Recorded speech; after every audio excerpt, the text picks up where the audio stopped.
예, 시간이 되었기 때문에 이제 오늘 자유헌정 포럼 화요 강연회를 시작을 하도록 하겠습니다. 예, 먼저 간단한 국민 의례부터 하겠습니다. 예, 정면에 국기를 향해서 서주시 바라겠습니다.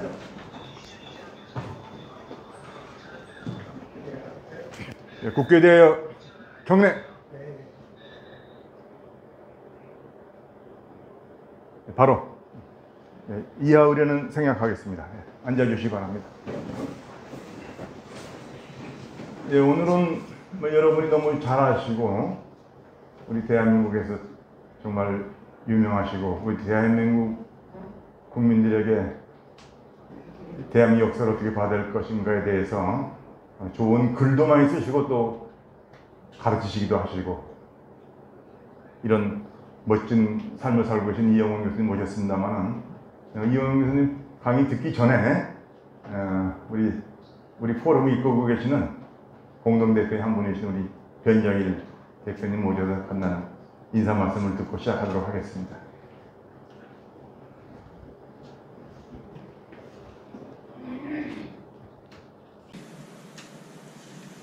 안녕하십니까.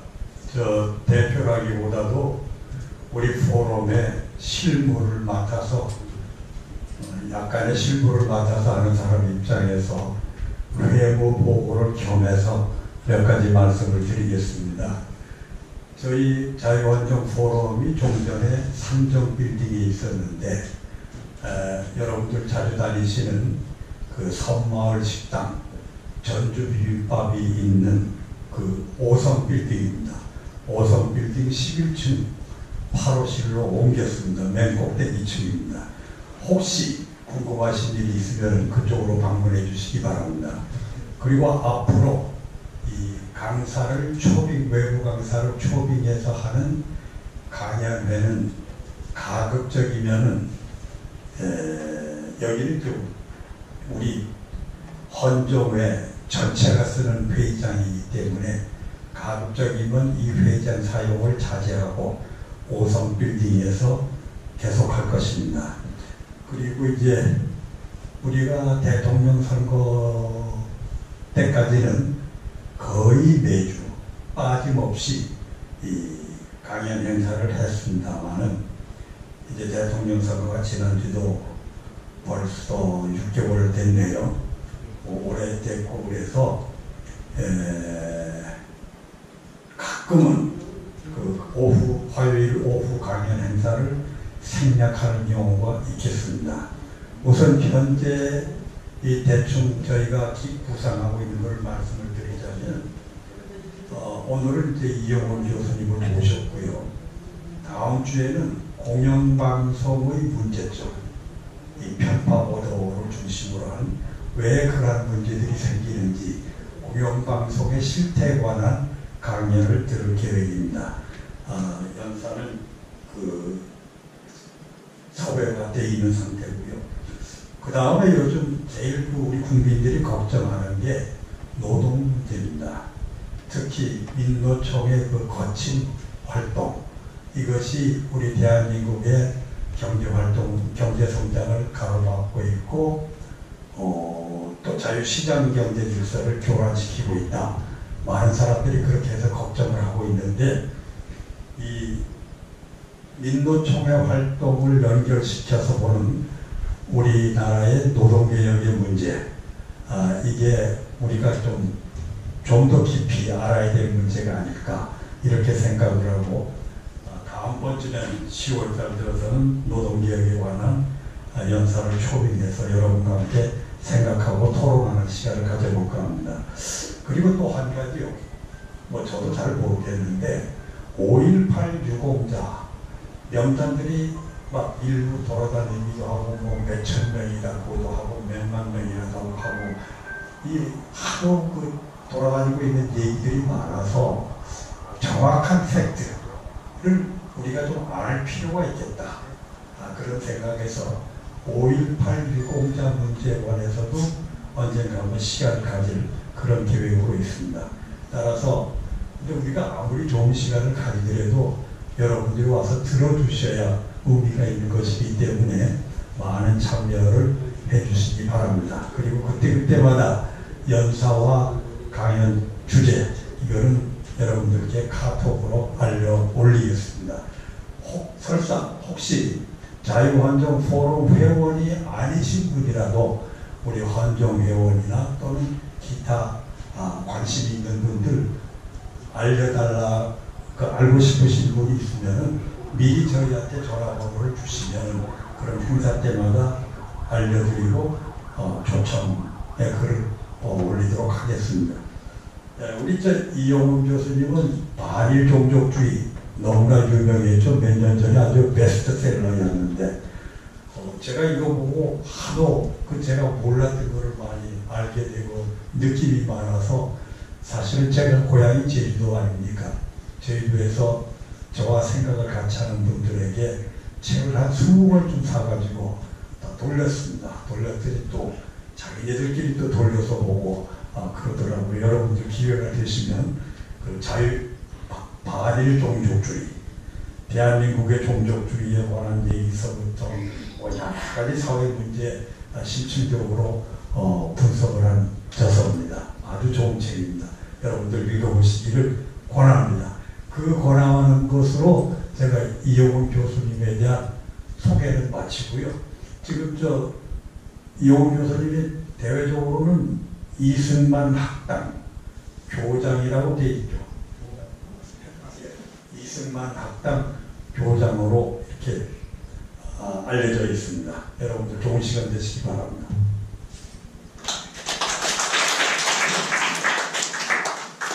네, 오늘 이용훈 교수님 오신다니까 귀한 분들 많이 오셨습니다. 우리 신경식 전 헌정의 회장님도 이렇게 참석하시고 또 우리 서울대학교 우리 명예교수님 안병지 교수님 저희 학창시절에 참 우리 저희들 그 시학학년들에게 굉장히 인기를 얻으셨던 분이셨습니다. 안병지 교수님들도 오시고 기업분들 오신 데 대해서 감사를 드립니다. 우리 이용훈 교수님에 대해서 제가 방금 전 대표님도 말씀하셨고 제가 또 덧붙일 말씀이 없습니다. 우리 서울대학교 70학번이시고 대한민국 우리 근대 경제사에 가장 권위 있는 분이 아니신가 저는 그렇게 생각하고 우리가 일제시대 어떻게 볼 것인가 또 대한민국 건국과 이승만 대통령은 어떻게 볼 것인가 가장 참 많은 연구를 하신 분이 아니신가 이렇게 생각됩니다. 이용훈 교수님 모셔서 귀한 말씀 듣도록 하겠습니다. 박수로 좀 맞아주십시오.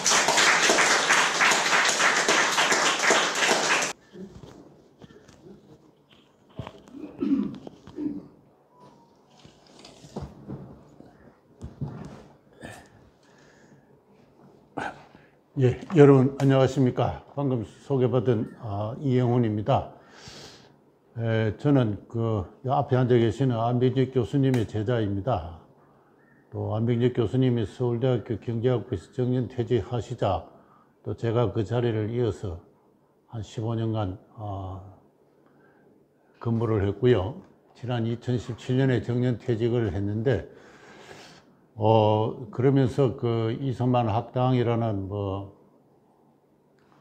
비공인입니다만 하나의 회사를 설립을 해가지고 이승만 우리 건국 대통령의 사상과 업적을 나름대로 연구하고 또 교육하는 어떤 그런 일에 지금 종사하고 있습니다. 한 1시간 정도 예, 있습니다. 네.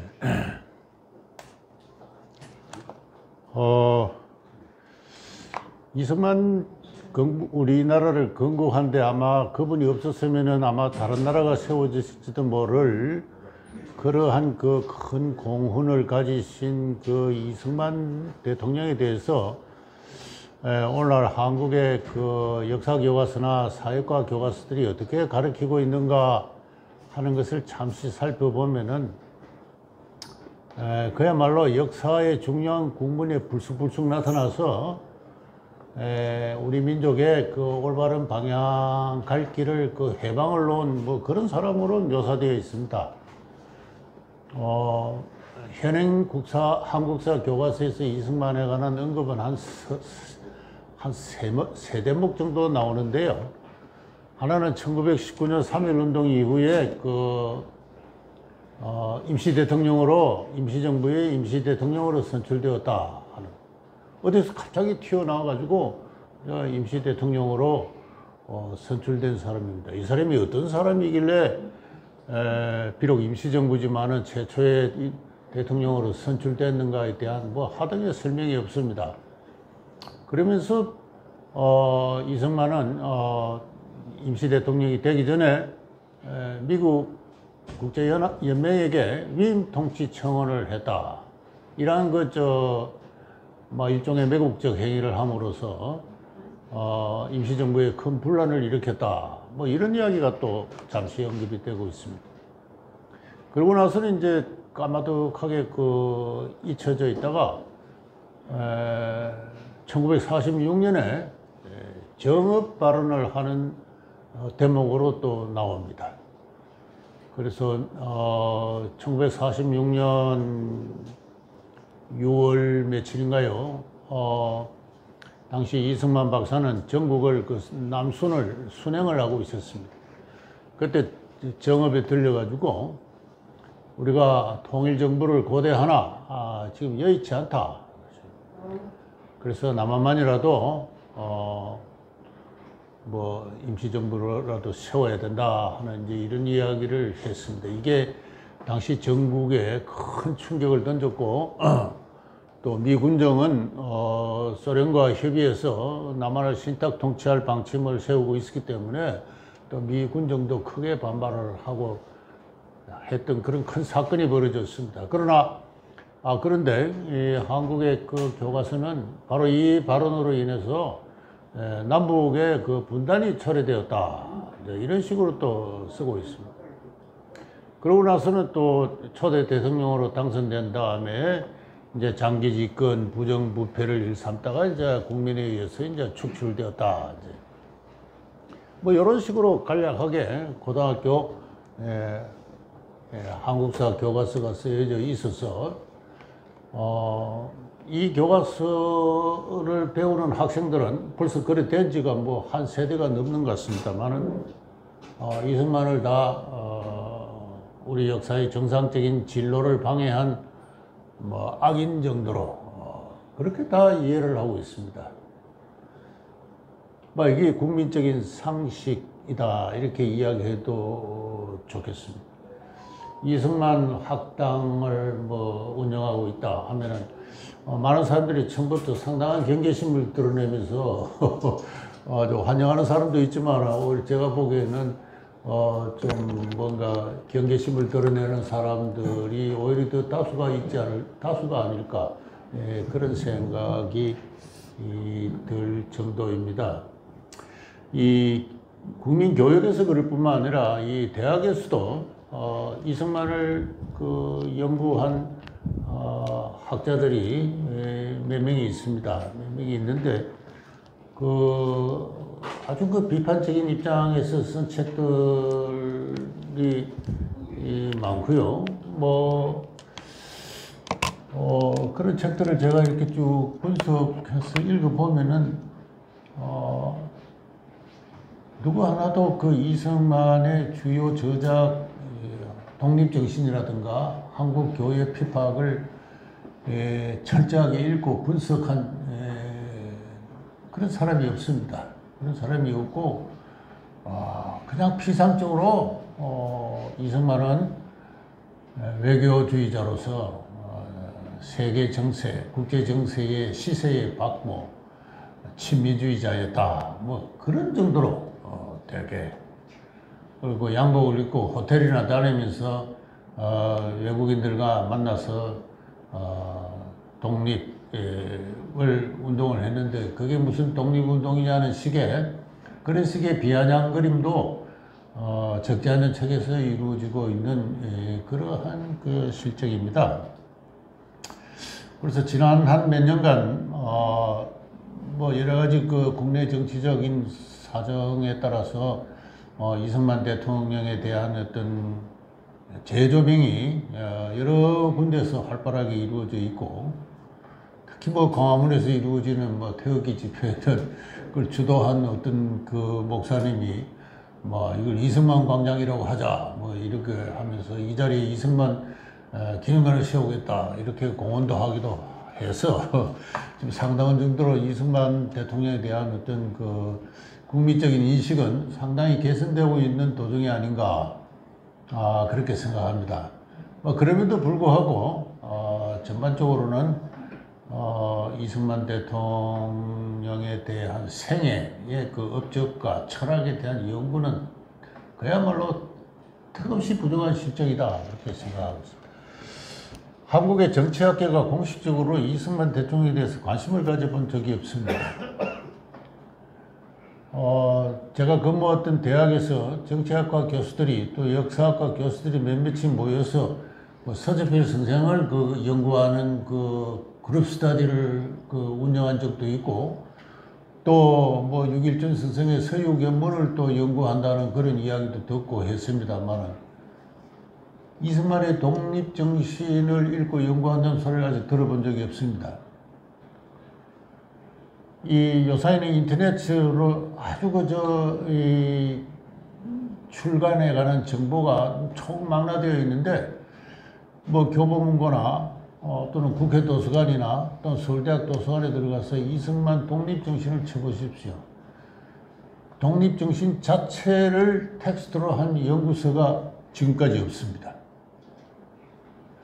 심지어 독립정신 자체를 대상으로 한 연구 논문도 다 합하면은 10손가락 안에 들지 못할 겁니다. 그만큼 이승만은 지난 100년간 참 그 이승만의 그 책은 철저하게 무시되어 왔는데, 뒤집어 놓고 이야기하면은 이승만을 그 독립정신을 이해할 만한 한국의 지성이 없었다 그렇게 이야기해도 저는 좋다고 생각합니다. 오늘 그런 관점에서 제가 독립정신이란 책에 대해서 좀 시간이 되는 대로 소개를 드릴까 그렇게 생각을 하고 있습니다. 이 1948년 8월 15일 이 대한민국이라는 나라가 이 독립을 선포를 했고, 그해 12월 달에 우방의 승인을 받아서 비로소 세계 지도에 그 대한민국이라는 이제 하나의 나라의 국호와 그 국격이 그어지게 되었습니다만은, 바로 그날 이승만 대통령은 이 동양의 오랜 한 국가가 다시 소생을 했습니다. 이 새로운 나라는 민주정체입니다. 민주정체의 그 기본 요소, 민주정체의 요소는 개인의 근본적 자유를 보호하는 것입니다. 이렇게 이야기를 했어요. 그런데 저는 이 요사이 되돌아보면은 당시 그 수많은 그 청중들, 그리고 그 방송을 듣는 전국의 국민들 가운데 개인이라는 게 뭔가 라는 그 어떤 정치 철학의 범주를 이해하는 사람이 얼마나 되었을까 하는 것이고, 그 다음에는 근본적 자유라 했는데, 이 근본적 또는 뭐 천부적이라고 해도 좋죠. 누구도 빼앗을 수 없는 이 근본적 자유라는 말을 당시 우리 한국인으로서 이해하는 사람이, 또 그걸 자기의 정치 사회생활의 신조로 삼는 사람이 얼마나 되었을까? 결론적으로 말씀드리면은 이 개인이든 근본적 자유든 대단히 낯선 개념입니다. 1948년 당시에 우리 한국인들한테 있어서. 요사이는 거의 상식화되어 있고, 또 뭐 한국인들의 내면화되어 있는 것이지만은, 지금부터 70몇 년 전만 해도 반드시 그렇지 않았다는 것을 말씀드릴 수가 있고요. 그 다음에 이분이 하는 말씀이, 우리가 지난 40년 동안에 외적의 손에서 모든 학들을 받아서 말과 행동과 생각이 자유롭지 못했다. 그러나 우리는 우리의 개인의 자유활동과 자유판단권을 위해서 쉬지 않고 싸웠다. 이렇게 이야기합니다. 우리가 지난 40년 동안 그래도 미진 하나 봐 독립운동을 열심히 했는데 뭐 때문에 무슨 독립운동이 있느냐 그런 이야기를 하고 있습니다. 개인의 자유 활동과 자유 판단권을 위해서 우리는 쉬지 않고 싸웠다. 저는 이승만 건국 대통령의 이런 연설은 국민 초등학교 때부터 학생들이 외워야 된다고 생각합니다. 우리가 외적의 모든 학대를 받는 가운데서 쉬지 않고 싸운 것은 결국은 자유를 되찾기 위한 것이었다. 이렇게 이야기를 하고 있어요. 근데 이거는 당시 독립운동을 한 모든 사람의 생각이 아니었습니다. 뭐 김일성이나 뭐 박한영이나 이런 사람들은 뭐 조선 공산혁명을 위해서 우리가 싸웠다. 그렇게 이야기하겠죠. 뭐 김원봉이도 마찬가지일 겁니다. 뭐 김구 선생은 어떻게 이야기할지 잘 모르겠습니다만 어쨌든 독립운동을 자유를 위한 그 정치의 투쟁이었다. 라고 그렇게 정의를 하고 있어요. 해마다 광복절이 되면은 이런 그 이승만 대통령의 독립운동 정의는 뭐 어디 간지 이야기는 들어볼 수 없고 이상한 소리만 계속 이 국가 원수 대통령이 하고 있습니다만은 저는 대한민국의 건국의 의미를 이렇게 되새길 필요가 있다고 생각합니다. 그 다음 대목에 건너가서 하시는 말씀은 외적은 그들의 전제 정치를 고집하여서 우리를 자유를 억압을 했는데 우리는 서양 민주국을 모범으로 해서 우리의 민주주의와 공화주의를 끊임없이 발전시켜 왔던 것입니다. 이렇게 이야기하고 있어요. 정확한 문맥을 제가 지금 재생을 못하고 있습니다만 지난 30년간 그랬습니다. 그러니까 3.1운동 이후에 우리는 서양 민주국을 모범으로 삼아서 우리의 민주주의와 공화주의를 발전시켜 왔고 드디어 오늘 그 결실을 보고 있는 것입니다. 그렇게 이야기를 했어요. 다시 말해서 개인의 근본적인 자유를 위한 민주정체가 수립되었는데 이 개인의 근본적인 자유는 어디서 온 거냐 하는 문제입니다. 어디서 왔습니까? 오늘날 광복절이나 이 한글날이 되면 해마다 대통령은 우리의 세종대왕이 우리 민주주의의 원류다 그런 말씀을 하고 계시는데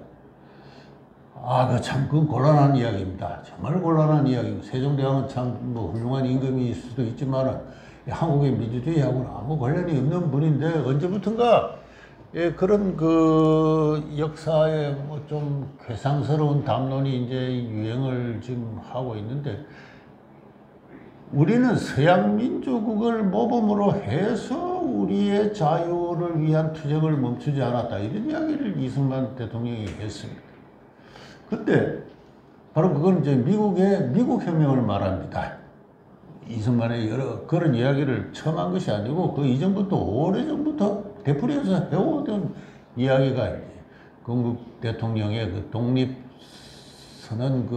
연설에서 그렇게 나타나고 있을 뿐인데 한마디로 말해서 미국이 영국의 식민지적 억압으로부터 자유를 찾기 위해서 독립전쟁을 벌여서 결국 독립을 이루고 자유를 쟁취한 것과 마찬가지로 우리도 우리의 자유를 쟁취하기 위해서 일본과 쉼없이 투쟁하고 우리의 민주주의와 공화주의를 발전시켜 왔다. 그래서 우리의 건국의 이념적 기원은 서양 민주국에 있다. 이렇게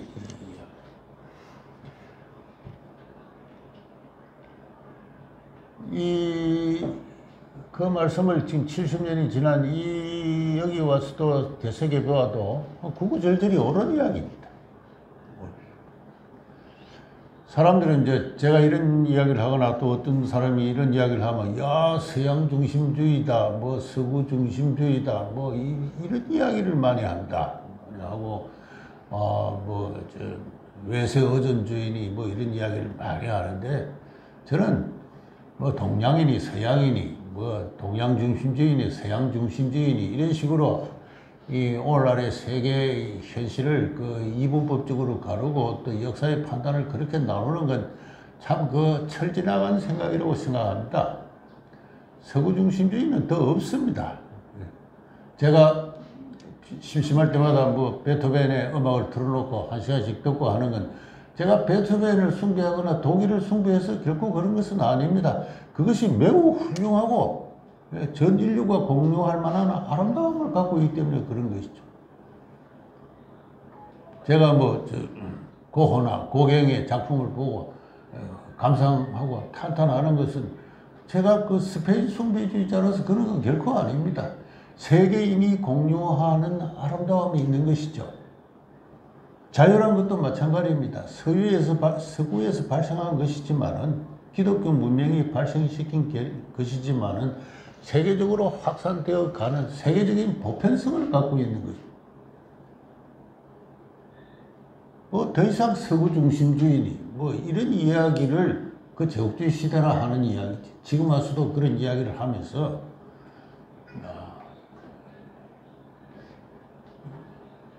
우리의 건국의 기원은 조선왕조 세종대왕의 애민사상에 있다. 뭐 이런 식으로 이야기를 지금 그게 방송을 통해서나 정부의 대통령의 연설을 통해서 언론되고 있는데 참 저는 좀 한국의 지성 수준이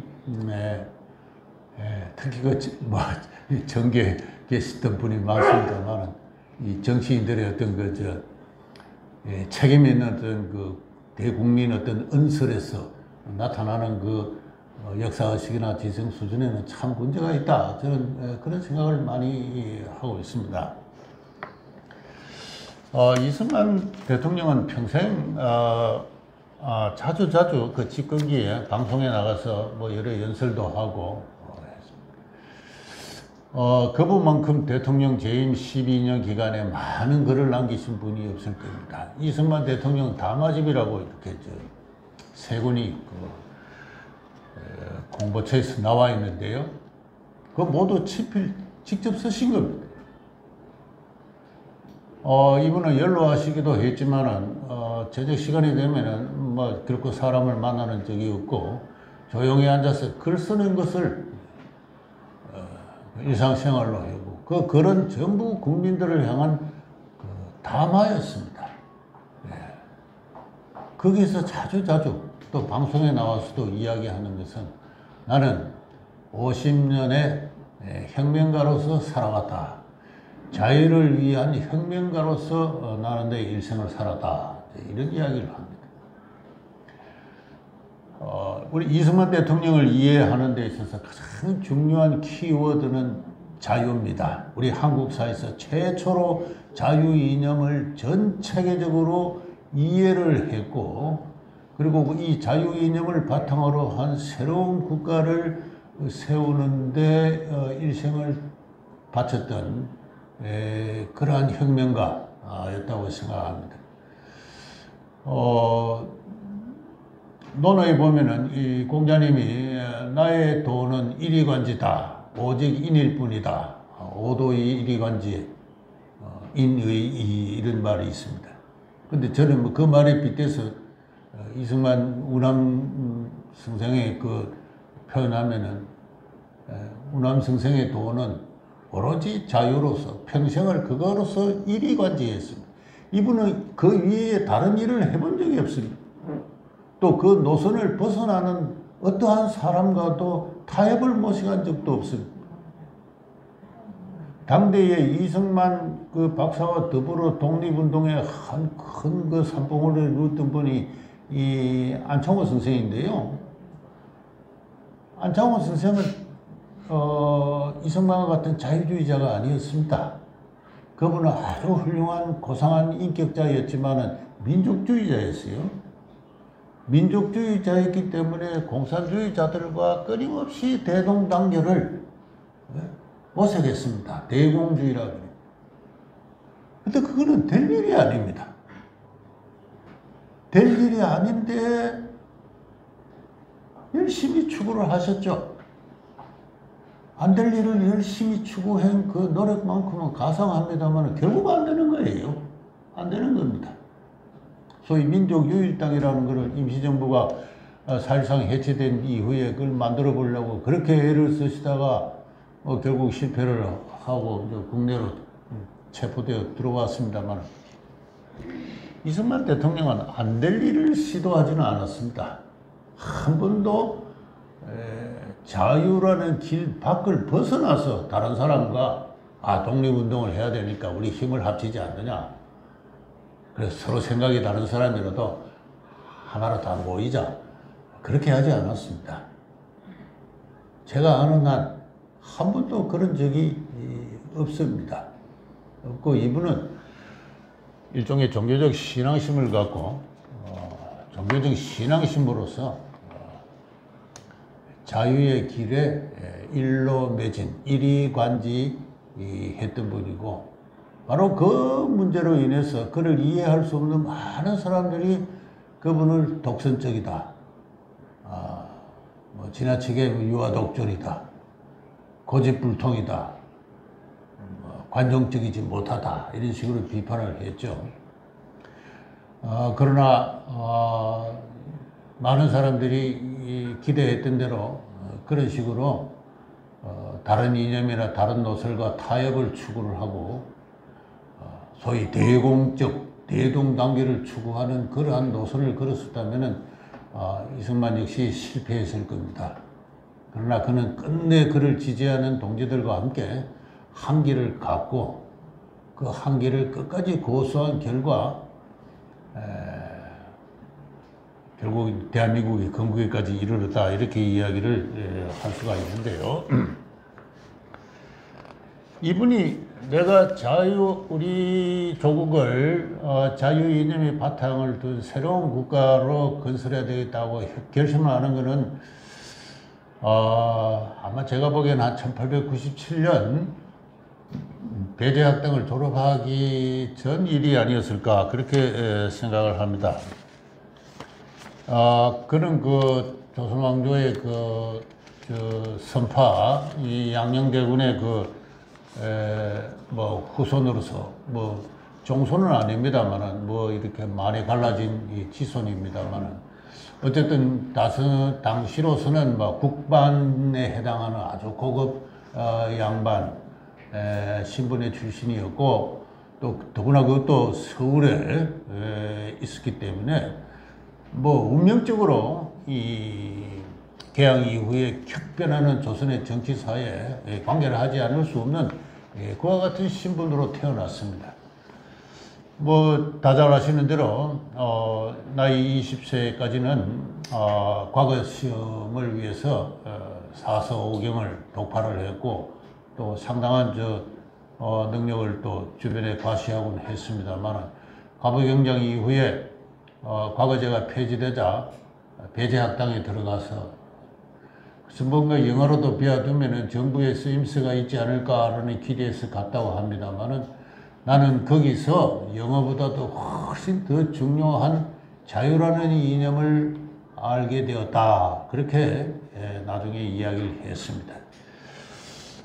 그는 자주 배제학당의 선교사나 교사나 또는 이 제중원에 나와 있는 의료 선교사들과 대화를 하고, 이분과 많은 대화를 나눈 사람 중에 하나가 이제 올리버 에버슨이라고 나중에 세브란스 병원을 창립하는 카나다에서 온 의사 선교사입니다만은, 그분에 대해서 이 배제학당을 끝나고 나서는 이제 제중원에 가서 자주 이제 그분하고 대화를 하고 많은 정보를 서양에 대해서, 특히 서양의 정부 형태에 대해서 많은 질문을 하고 또 가르침을 얻고, 그러는 과정에서 어느 날 올리버 박사의 회고에 의하면은 이승만이 비장한 얼굴로 나의 인생을, 내 조국을 자유의 나라로 바꾸는데 헌신하겠다는 결심을 토로합니다.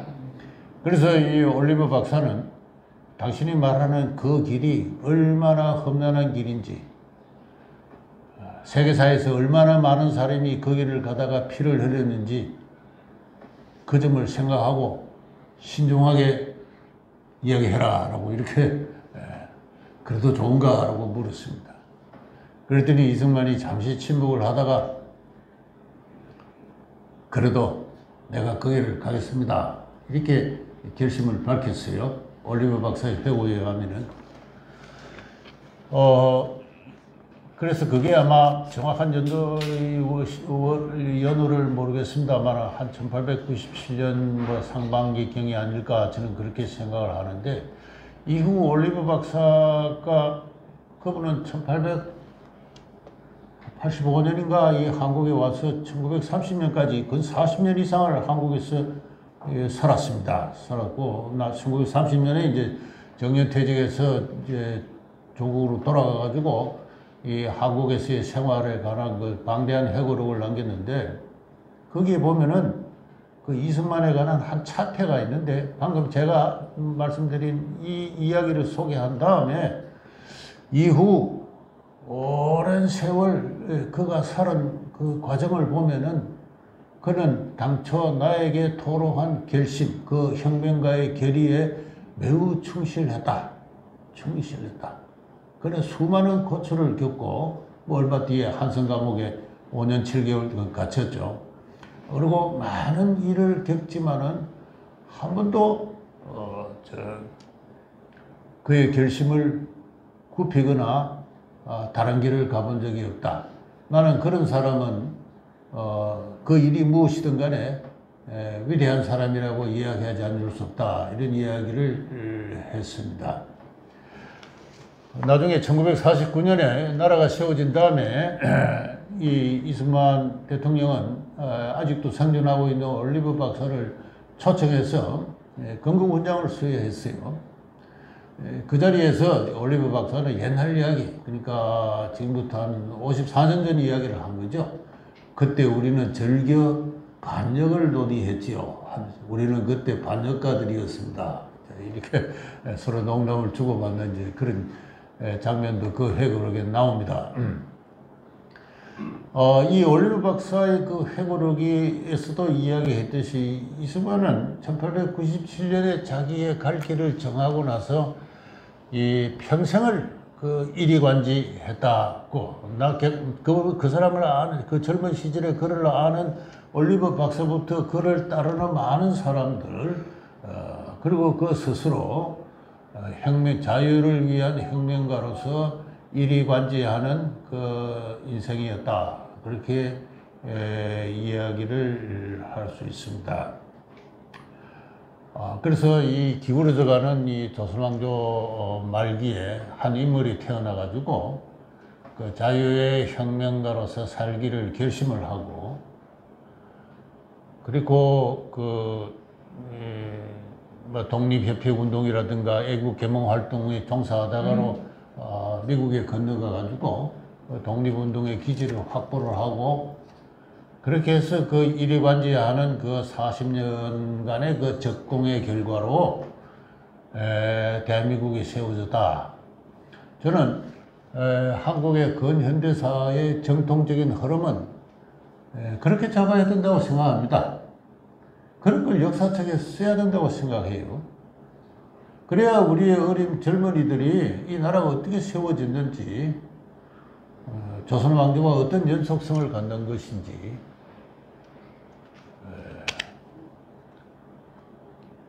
그 역사를 오히려 올바르게 실체로 인식할 수 있지 않느냐.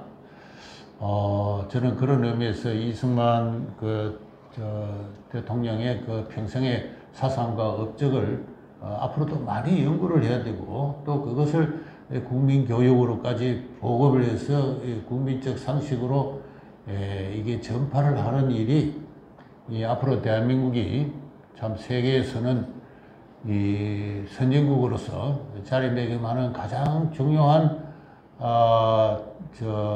과제가 아닐까. 이 문제를 제대로 취급하지 못하면은, 제대로 우리가 이 문제를 잘 역사적 과제를 수행하지 못하면은, 이 나라는 장차 그 정체성의 혼란으로 큰 어떤 비용을 치르게 될 것이다. 그렇게 뭐 많은 분들이 걱정하고 계시지만은 저도 그 같은 생각을 하고 있습니다. 이 1904년에 그 러일 전쟁이 터졌습니다. 러일 전쟁이 터져서 그 인천 앞바다에서부터 이제 전쟁이 시작되었는데 그 전쟁의 그 포성이 이 서울에까지 들렸습니다. 들렸는데 그 전쟁이 터졌다는 소리를 듣고 당시 감옥에 5년째 갇혀있던 그 이승만은 그 옥중 동지들과 함께 눈물을 흘렸습니다. 자, 이 전쟁이 터졌다. 이 전쟁이 끝이 나면은 우리 조선은 이제 대한제국은 망한다. 어느 쪽이든 그 이긴 나라에 이제 먹이가 된다. 그거는 당시 삼척동자도 아는 일이다 그랬습니다. 물론 좀 과장입니다만 당시 조선 사람들이 얼마나 그 전쟁을 시어리스하게 생각했는지는 참 어머니입니다. 전쟁이 나니까 인천 앞바다에서 무슨 난리가 났다 하면서 구경하러 가자 하면서 그냥 정심을 사가지고 도시락을 싸서 전쟁 구경하러 가는 사람도 있었고요. 뭐 하여튼 그 당시 세태가 참 볼만합니다만 어쨌든 러일 전쟁은 조선을 먹이로 둔 일본과 러시아의 한판 격돌입니다. 격돌인데 이 나라가 망하느냐 난 이 중대한 국면에 우리 한국인들이 너무 태무심하고 또 혈기방장한 젊은이들이 감옥에 갇혀 있으니까 이어지 통탄하지 않을 일이냐 하면서 이제 눈물을 흘리는 그런 장면이 나오고 그렇게 해서 문득 책을 한 권 쓰기 시작해서 무려 4개월 만에 그 열악한 옥중 환경에서 상당한 방대한 분량의 책을 완성을 했습니다. 나중에 1911년, 10년인가 되어서야 미국에서 출간이 됩니다만은 그 책이 그 독립정신이라는 책입니다. 여러분 많이 다들 읽어보셨는 줄 알고 있겠습니다만은 저는 이 지난 20세기의 한국인들이 남긴 책 가운데서 한 10권의 그 위대한 책을 후세에 전할 책, 10권까지, 30권이라도 그런 훌륭한 책을 꼽으라면은 저로서는 영순위가 독립정신입니다. 독립정신은 지금도 한국인들이 두고두고 읽어야 될 명저입니다. 명저.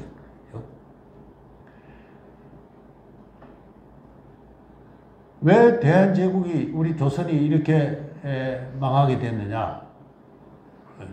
독립이 뭔지는 모르기 때문에 망한다는 겁니다. 독립이라는 두 글자가 무슨 말인지를 고종 황제로부터 말단 천민에 이르기까지 독립이 뭔지를 모르니까 이 나라가 어떻게 독립을 유지할 수 있느냐 하는 그런 내용입니다. 독립은 바꾸어 이야기하면 자유입니다. 자유. 그래서 독립 또는 자유란 무엇인가에 대해서 쭉 서술한 그런 책입니다. 저는 2008년이나 되었어야, 나이가 60이 다 됐어야 그 책을 비로소 읽었습니다. 비로소 어떤 김효선이라는 분이 그 현대어로 번역을 했어요. 나중에 제가 그걸 원문으로 한번 읽어보려고 갖다 놓고 있다가 앞에 한 개장만 읽고 치웠습니다. 그 100년 전에 한글을, 순 한글을 읽는다는 건 쉬운 일이 아닙니다. 오로지 한 2달 정도 시간을 전후 좌우를 다 비워놓고 달려들어야 읽을 수 있는 이제 그런 책이에요. 그러니까 현대어로 이제 비로소 번역됐기 때문에 제가 그걸 볼 수가 있게 됐는데, 처음에는 100년 전에 나온 책이니까 좀 우습게 생각했습니다. 이렇게 보니까 세계는 5대양 6대주로 이루어졌고, 지구는 자전을 하고, 어쩌고저쩌고, 이거 100년 전에 나온 일종의 계몽서구나, 이런 정도의 생각을 했는데, 그 뒤에 한 1, 2년 지난 다음에 그걸 정독을 할 기회가 있었습니다. 하면서 굉장한 충격을 받았어요. 아니, 내가 이 책을 이때까지 이 책도 읽지 않고 대학에서 제가 1984년에 전임을 뗐는데 한 26년간 이 대학에서 학생들을 가르쳤다니 참 부끄럽다 이런 생각이 들 정도로 충격을 받았습니다. 충격을 받고 또 제 나름대로 앞에 계시는 안병지 교수님과 더불어 우리 그룹이 나름대로 한국경제사를 연구해 오면서 뭐 제 나름대로 도달했던 결론을 또 그 안에서 또 확인을 또 해볼 수가 있겠고, 부끄러운 이야기지만 저도 자유란 게 무엇인가를 이승만을 통해서 배웠습니다. 저는 어릴 때부터 자유의 나라에 태어났고 자유인으로서 마음껏 자유를 누리고 살아왔고, 박정희 정부가 자유를 좀 억압한다고 생각하니까 뭐 저항도 해봤고 뭐 별거 아니지만은 뭐 나름대로 자유인으로 이렇게 살아왔습니다만은, 자유란 무엇인가에 대해서 진지하게 생각을 하거나 또 책을 읽거나 또 나름대로 논문을 써본 적이 없습니다.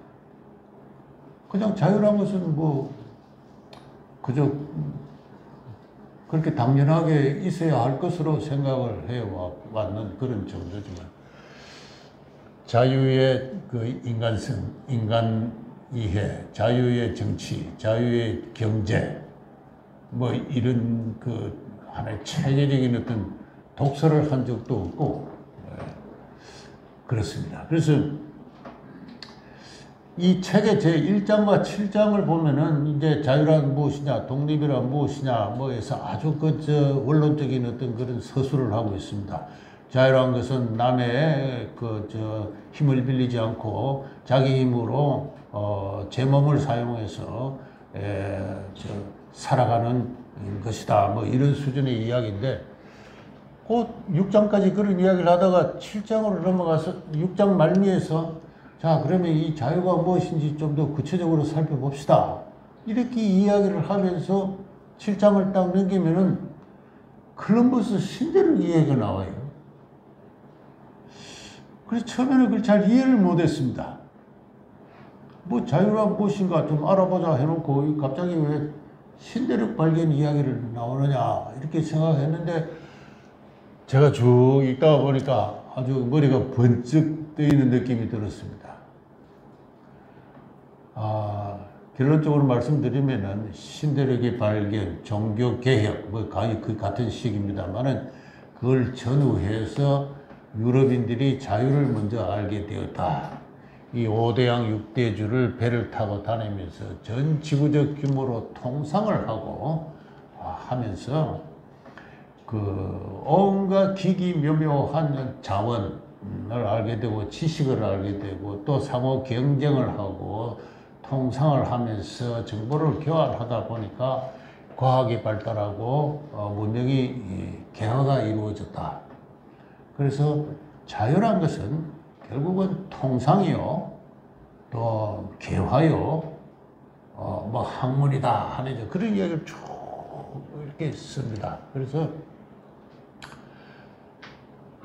제가 이게 그 자유의 철학이 자유의 경제, 자유의 정치와 어떻게 관련이 되는가를 비로소 이 피부에 닿는 기분으로 제가 좀 알게 되었습니다. 제가 이런 이야기 뭐 부끄럽기도 지금 하고 있습니다만, 그만큼 뭐 전공상 뭐 이 문제를 깊이 생각해 볼 틈이 없는 탓이기도 했지만은, 자유란 것이 곧 통상이구나. 자유란 것이 곧 개화구나. 하는지, 그 자유의 정치학, 자유의 경제학을 알게 되었습니다. 그래서 문득 생각이 나서 존 로크도 읽어보고 토마스 홉스도 읽어보고 뭐 아담 스미스도 보고 뭐 이렇게 해보니까 이 서구의 사상이라는 게 바로 이 종교개혁 이후, 신대륙 발견 이후 세계적인 통상과 더불어 한 인간이 중세의 폐쇄된 사회로부터 벗어나서 이제 이 세계의 상인으로서 활동하는 과정에서 태어났구나 하는 것을 제가 알게 되었어요. 다시 말해서 자유인은 본질적으로 세계인입니다. 세계인. 그래서 그렇게 해야 문명 개화가 이루어지는데 불행하게도 우리 조선은 지난 500년간 이 닫힌 사회에서 우물안 깨구리처럼 깨구리가 우물 안에서 하늘을 보고 하늘이 넓구나 하는 그러한 깨구리로 살아와서 자유도 뭔지도 모르고 독립이 뭔지도 모른다. 그죠? 그 쭉 책을 읽어 나갔다가 몇 군데나 충격을 받았습니다. 1876년에 우리가 일본하고 이제 통상조약을 해서 드디어 이제 개항을 했어요. 개항을 했는데 그때 통상조약 제1조에 일본 사람들이 그렇게 이제 강요를 했죠. 조선은 자주국이며 일본과 대등한 권리를 갖는다 하는.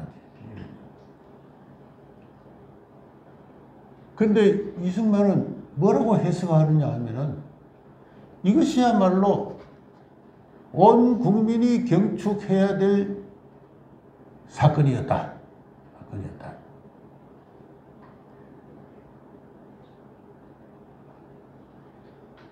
일본이 우리 한국 그 당시 조선왕한테 그걸 요구한 것은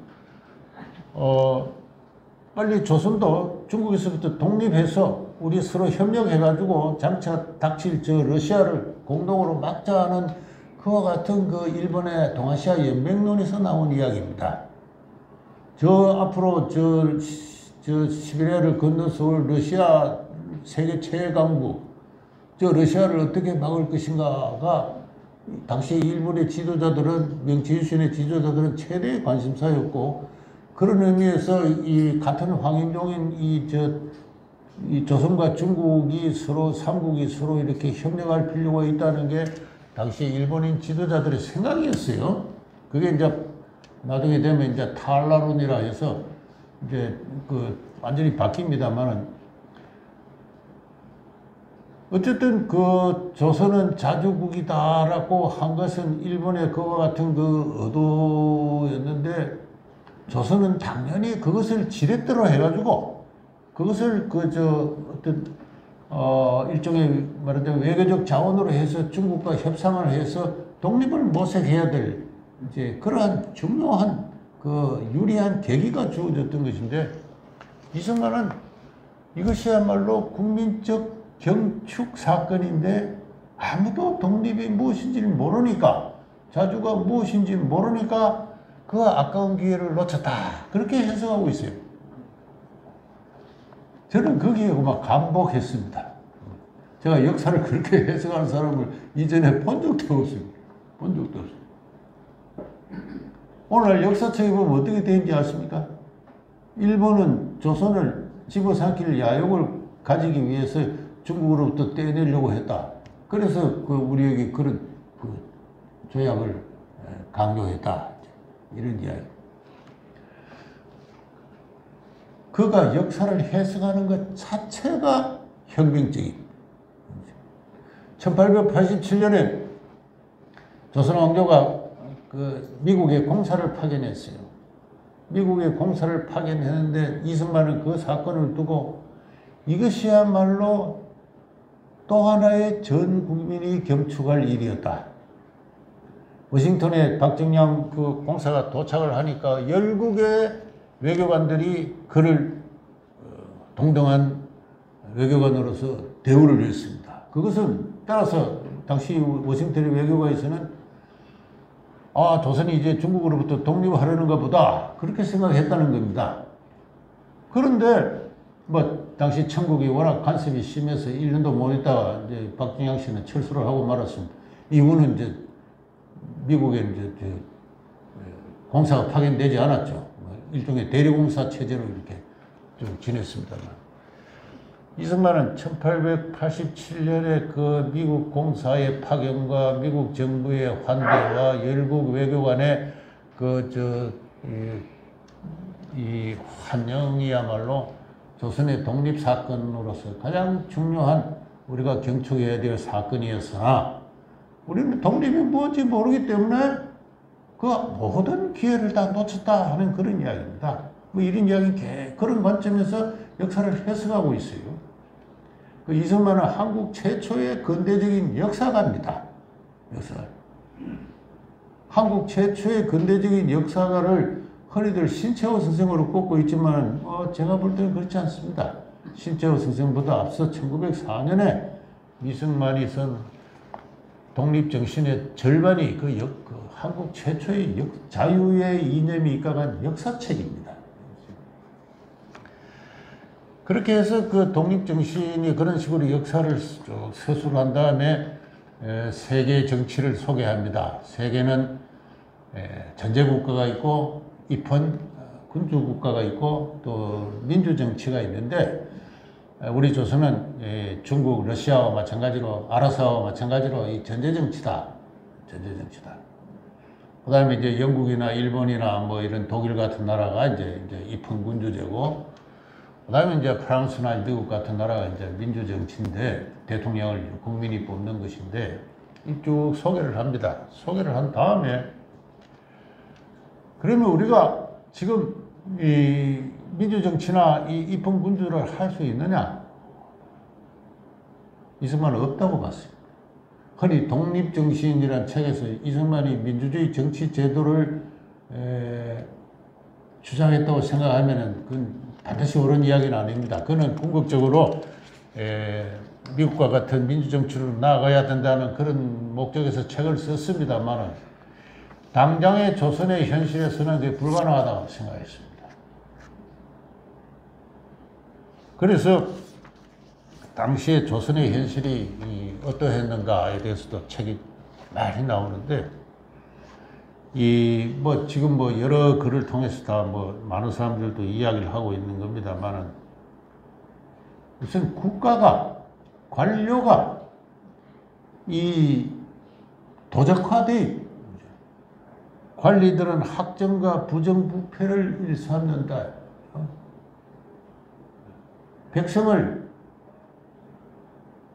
그 당시 조선을 방문한 그 비숍 여사는 면허받은 흡혈귀라고 했습니다. 양반 관료를 두고. 관료가 되는 것은 지방 군수로 나가는 것은 백성들을 갈취하고 백성들의 재산을 뺏기 위한 것입니다. 그래서 어떻게 해서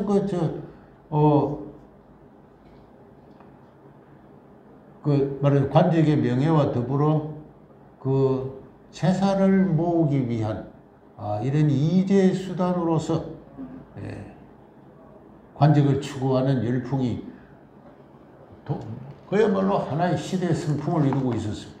고종이라는 임금 자신이 관직을 사고 팔았을 뿐만 아니라 당연히 그 관직을 산 사람은 그 아주 주어진 짧은 임기 내에 백성을 재산을 갈취를 하고, 그 다음에 이승만의 이야기는 두 번째는 있는 집 자식들은 주색 잡기와 허랑방탕으로 인생을 낭비해 인생이 뚜렷한 목적이 없습니다. 그래서 사치적 쾌락을 추구하는 것이 있는 집 자식들의 생활 풍전. 그 없는 집 자식들은 남을 속이고 빼앗아서 재배 불리는 것을 다행으로 여긴다. 그래서 나라 안에 뺏고 향락하고 거짓말하는 사특한 풍조가 가득하다. 그래서 큰 고기는 중고기는 소고기를 서로 먹고 먹히는 가운데 제 집과 토지와 재산이 다 제 것인 줄 믿을 수도 없고, 심지어 제 처자와 가족조차 다 제 것인지 아닌지가 알 수 없는 살아있는지 죽었는지조차도 불분명한 가사 상태에 있다. 이렇게. 그 근본 원인은 천년에 걸친 전제정치에 있다. 이런 이야기. 오랜, 천년은 아닙니다만, 조선 왕조만 치면 500년에 걸친 이 전제정치가 이 백성의 원기를 모조리 다 훼손하여서 노예 근성에 찌든 백성들은 노예 근성에 찌들어져 있고 자기 주견대로 생각을 할지 못하는 기진맥진한 상태에 있다. 이런 상태에서는 외국 군대가 뭐 실제로 따져보면 막 일개 대대병력이 서울에 들어와서 왕궁을 장만해도 나라는 망하게 돼 있습니다. 그래서 이런 상태에서는 외국 세력이 위에 있는 한두 사람만 압제해도 그 나라는 망하고 말 것이다. 뭐 실제로 그랬어요. 실제로 그렇게 되고 말았습니다.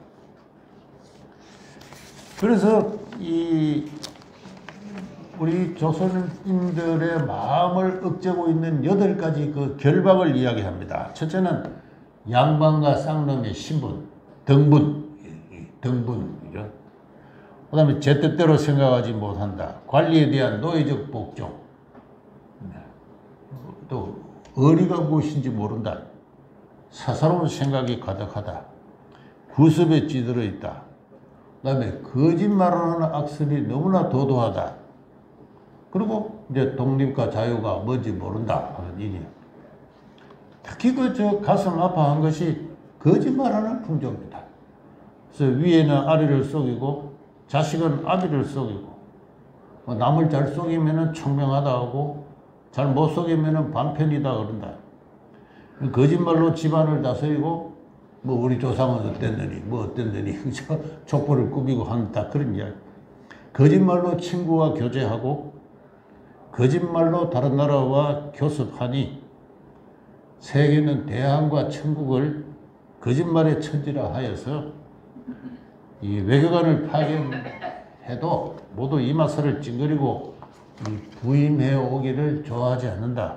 실로 부끄럽고 분한 일이다. 이 나라를 다스리는 데부터 거짓말. 임금부터 거짓말을 하고 있어요.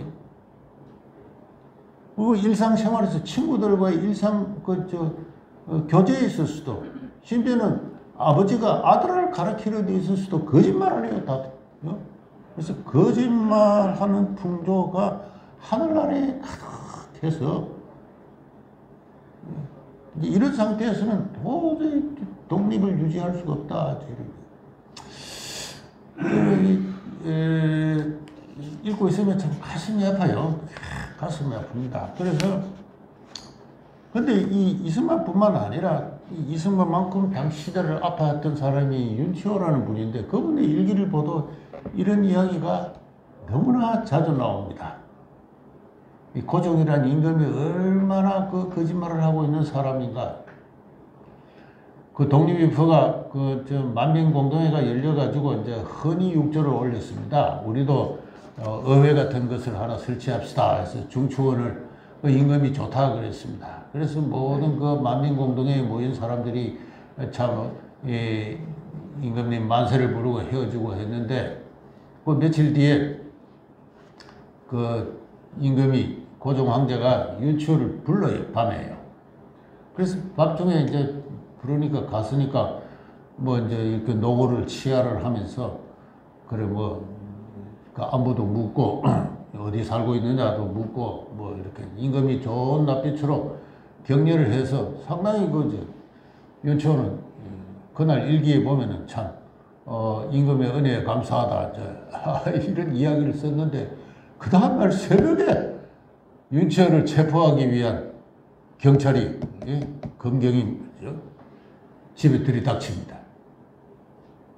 그 전날 밤에 사람을 불러서 격려를 해놓고 그 다음날 새벽에 체포하러 사람을 보내요. 그리고 그날 윤치호는 그 밑에 하인이 아주 영민한 하인이 있어가지고 체포를 면해요. 뒷문으로 도망을 쳤는데 아마 이 독립협회 협회장 윤치호가 잡혔으면은 그 간부들이 당시 10몇 명이 체포가 됐는데 아마 다 경시청에서 아마 재판도 없이 처형을 했을지도 모른다는 소문이 돌고는 했습니다만 그날 밤에 그날 일기를 윤치호 읽어보면은 이렇게 거짓말을 능사로 하는 자가 임금이라니 시중의 잡배들도 다 이렇지는 않을 것이다 하고 이야기를 했어요. 저도 그대로 일기를 읽고는 어이가 없어가지고 아니 사람을 불러서 격려를 해놓고 그 다음날 새벽에 체포하라고 사람을 보내. 그래서 윤치호 일기를 보면은 이 임금부터 모든 사람들이 도적화되어 있다. 그래서 도적의 나라, 도적에 의한 나라, 도적을 위한 나라. 저 링컨 대통령의 연설을 빙자해서 우리 조선을 지금 그렇게 이야기하고 있어요.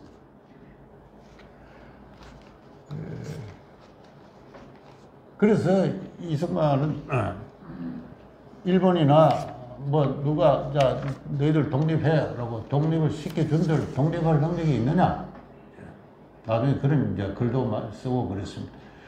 지금 여러분에게 독립을 하라고 한들 누가 외교를 하면, 누가 국방을 하면, 누가 경제를 할 것입니까? 그래서 1904년 11월 달에 드디어 이제 나라가 망하는 이제 구체적인 수순이 시작됩니다. 이토 히로부미가 이제 왔어요. 서울에 왔습니다. 이제 외교권을 내놔라. 이제 이렇게 옵니다. 뭐 때문에 오는지는 이미 뭐 외교면 초안도 보내놨고, 또 이미 포츠머스 회담이라고 있지 않습니까? 거기서 영국과 미국과 러시아가 일본은 한국을 감리할, 보호할 특별한 권리를 갖는다는 걸 국제적으로 승인을 다 했잖아요. 그래서 이토 히로부미가 한국에 서울에 오는 것도 목적이 명확한 거예요. 그리고 이토 히로부미는 서울에 도착해서 한 2, 3일 있다가 이제 인천에 있는 인천의 일본 영사관에 들렸다가 이제 다시 서울에 돌아오는데 이 임금 이하, 황제 이하 조정 대신이 성대한 만찬 환영연을 베풉니다. 그 자리에 윤치호도 참여했어요. 참여했는데 모두가 뭐 때문에 이토가 왔는지는 다 알 거 아닙니까? 근데 그 자리에서도 대신들끼리 관직을 흥정을 했다. 뭐 대신이 누구 보고 야 당신 사람을 내가 지금 요새 어느 군수로 보냈어. 내가 당신한테 신세진 건 더 이상 없어. 이런 식으로 관직을 흥정하는 이야기가 그 한영의 석상에서 이루어졌다 하면서 윤치호가 개탄을 하고 있는 그런 일기가 나옵니다. 그래서 그 당대 지식인 그 윤치호와 또 그 이승만의 그 이야기를 읽어보면은 조선왕조 500년이 하나의 문명사로서는 실패를 했습니다. 한 19세기 중후반부터 저는 그렇게 됐다고 생각하는데요. 한 1830, 40년대 이후부터 한 60, 70년간 이 조선왕조의 문명은 하나의 국가로의 통합은 해체되었습니다. 해체되고 낱낱이 해체되는 가운데 실제로 제국주의 시대에 이르러 열강으로부터 또 일본으로부터의 압박이 주어질 때 어떠한 수준의 어떤 국가적인 대응은 하지를 못했고 그렇게 일본에 이제 병합이 되고 말았습니다. 이제 이러한 그 현실을 두 눈으로 피눈물로 쳐다본 사람이 이승만입니다. 우리 독립운동 가운데 그런 분이 없어요. 그 역사의 현장에서 그 역사의 그 처참한 그 모습을 내 눈으로 쳐다본 분이 저는 이승만밖에 없습니다. 그렇기 때문에 그분은 이 민족이 지금 소멸하고 있는데, 소멸하고 있어요. 소위 자유와 독립, 통상이라는 세계적인 조류에 적응을 하지 못하고 소멸하고 있어서 따로 설 날이 있을지, 독립을 할 날이 있을지 없을지 알 수 없다. 기대할 수 없다. 기대할 수 없다. 다만 한 가지 우리가 가야 될 길이 있다면은 그거는 교화다. 그죠? 교화다. 그래서 독립이라는 것은 한두 사람이 총을 던지거나 쏘거나 폭탄을 던지거나 막 그렇게 해서 될 일은 아닙니다. 우선 독립할 문명인으로서 독립할 자격이 있다는 어떤 세계적인 어떤 공론과 승인 과정이 있어야 되고, 그 다음에 적절한 국제 정세가 조성될 때 국제적 약속에 의해서 이루어진다. 그렇게 봤습니다. 그렇죠.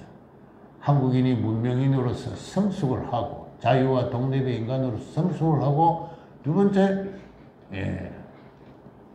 적절한 국제 정세가 조성되었을 때 국제적 약속 과정에서 이 나라가 소생할 수 있다. 그건 매우 옳은 이야기입니다. 참 매우 옳은 이야기. 그래서 그러면서 적절한 기회가 생기는 듯 할 때마다 이 국제 정치 무대에 나가서 조선의 독립의 당위성과 정당성을 호소를 하고 했던 게 이제 그 이승만이고, 또 교민들의 교화를 위해서 또 선교와 교육 사업에 매진하고 있던 게 바로 이승만입니다. 그래서 이 길을 평생에 벗어난 적은 없습니다. 그래서 그분은 우리의 독립운동의 전선은 미국에 있다 그랬습니다. 미국에 있다. 우리의 독립운동 전선은 만주의 벌판이나 연해주 또는 뭐 중국 내륙 깊숙이 중경에서 상해에서 있는 게 아닙니다. 우리의 독립운동의 전선은 미국에 있다. 그런 이야기를 하면서 미국 동포들의 역사적 책무를 강조하신 분이에요. 결국은 또 역사는 그렇게 흘러갔어요. 그렇게. 1919년에 그는 윌슨 대통령에게 위임 통치 청원을 했습니다. 일제로부터의 완전 독립을 전제로 완전 독립을 전제로 해서 일제로부터 우리를 분리해서 국제연맹이 위임 통치해 주기 바랍니다. 그러면 이 나라가 중립적 상업국가로 발전해서 아시아의 특별한 나라의 평창을 막고 또 세계의 평화와 민주주의에 기여하게 될 것입니다. 이게 이제 이분이 끊임없이 미국 시민이나 미국의 정치를 향해서 부르짖은 그 독립운동, 조선 독립의 당위성이에요. 당위성이고, 한 20몇 년에 걸친 그의 그 끈질긴 노력의 결과 이 미국의 정치인들이 한국을 일본으로부터 분리시킨다는 큰 방침을 정하고, 그걸 2차 대전에 일본과의 전쟁의 한 전쟁 목표를 설정하고, 그리고 일본 제국주의를 해체했기 때문에 이 대한민국이 생긴 거예요. 좀 더 냉철하게 평가를 하자면은 이승만이 기대했던 것보다는 훨씬 더 일찍 독립을 하게 된지도 모릅니다. 다시 말해서 자유와 독립의 이 문명인으로서 한국 민중이 충분히 성숙도 하기 전에 국제정세의 변화에 따라서 대한민국 독립하게 된 겁니다. 그래서 지금까지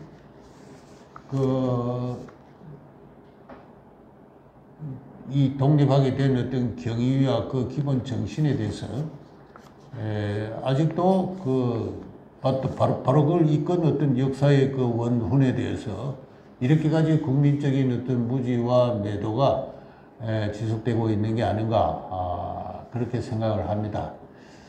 좀 시간이 지났기 때문에 제 이야기는 여기서 마쳐야 될 것 같습니다. 그래도 되겠죠? 예.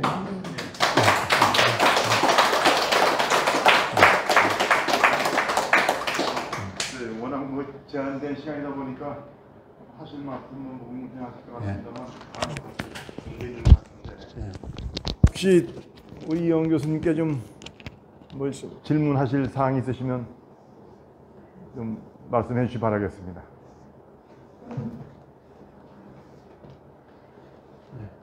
네, 질문이라기보다도 제가 선생님 강의 말씀을 듣고 느낀 점을 좀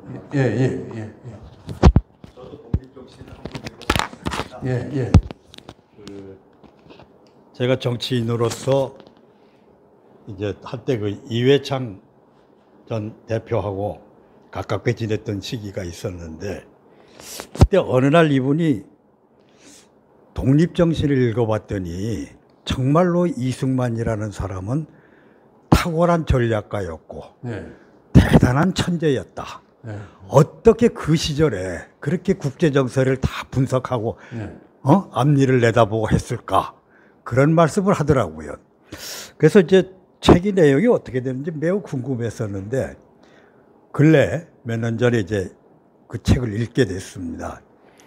그 책을 쓰여지는 그 교도소 안에서의 과정, 그리고 책이 출판되게 하기 위해서 외부로 교도소 밖으로 반출하는 과정, 또 그것이 미국에서 출판되는 과정, 뭐 여러 가지 참 감명 깊게 읽었는데 그때 제가 느낀 것은 그 정말로 그 이승만 대통령은 요즘 말로 소위 대한민국이 이 나라가 독립하기 위해서는 소위 시민정신, 자유시민으로서의 시민정신, 유럽적 사고방식의 시민정신, 그게 필요하다는 게 굉장히 강조를 했더라고요. 그래서 그거를 이제 읽고 또 뭐 여러 가지 느낌가 많았었는데 오늘 그저 선생님 말씀을 들어보니까 역시 또 선생님은 선생님대로의 어떤 그 탁월한 분석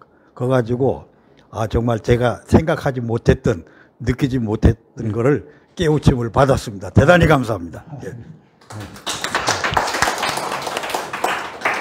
예. 잠깐만요. 우리 이영훈 선생님께서 오셨다. 아니요.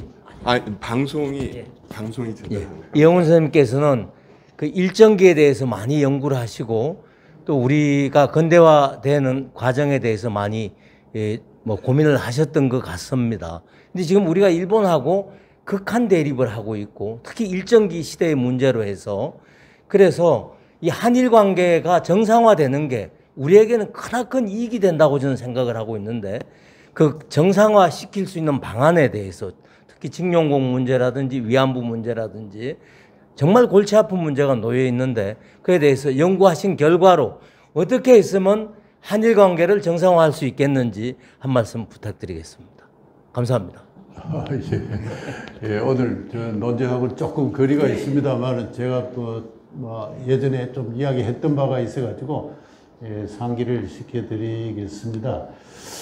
이 한일 관계가 지금 굉장히 그 위기지 않습니까? 뭐 너무나 심각한 위기를 맞고 있고 한데 그것은 뭐 일본에도 한국에도 다 좀 불행한 일입니다. 근데 그 불행한 이런 사태를 조성한 두 가지 큰 원인이 있는데 하나는 이제 징용공 문제고 하나는 위안부 문제 아닙니까? 근데 뭐 위안부 문제는 제가 이야기를 하지 않겠습니다만 징용공 문제도 마찬가지입니다만은 이게 정확한 사실에 기초해 있지 않습니다. 그게 가장 큰 문제입니다. 그 문제를 그 재판을 제기한 그 4명의 그 원고들이 자기들이 일본에 강제로 끌려갔고 일본에서 학대를 받았고 그다음에 제대로 된 임금도 받지 못한 채 노예처럼 혹사당했다. 그거 아닙니까? 그렇게 해서 그 일본에서 그 재판을 3심까지 하다가 다 패소하고 한국에 와서 다시 재판을 제기를 해서 결국 대법원에 가서 어떤 대법관이 이제 그 판결을 뒤집어서 이제 다시 이제 대법원에 다시 재심 결과 이제 그 원고의 주장이 인용이 되어 가지고 이제 뭐 일본 기업이나 정부가 배상을 하도록 그렇게 되어 있는데 제가 그 관련 그 사료들을 좀 읽고 보니까 여시성을 갖는 어떤 분이 이제 이 사건을 재판을 주도를 했는데 그분은 일본에 강제로 끌려간 사람이 아니에요. 그분이 스스로 인터뷰를 한 기록들을 보면은 평양에서 어느 이발소에서 견섭공으로 보조원으로 일을 하고 있다가 이발소 밖에서 평양에 있는 일본 제철 공장에서 사람을 모집한다 하는 공원 모집의 광고를 보고 5대1의 경쟁률을 뚫고 합격을 했는데 자기가 학력이 없습니다. 소학교를 다니지 않은 사람이 핸디캡이 컸는데 이발소에 출입하는 어느 소학교 교장 추천을 받아가지고 원서를 제출했더니 자기가 합격을 했다는 겁니다. 그렇게 해서 일본에 이제 건너가서 이제 한 1년 가까이 이제 생활하다가 이제 청진으로 청진 일본 제철 공장에 있다가 해방을 맞이한 사람인데 정상적인 임금을 지급받았어요.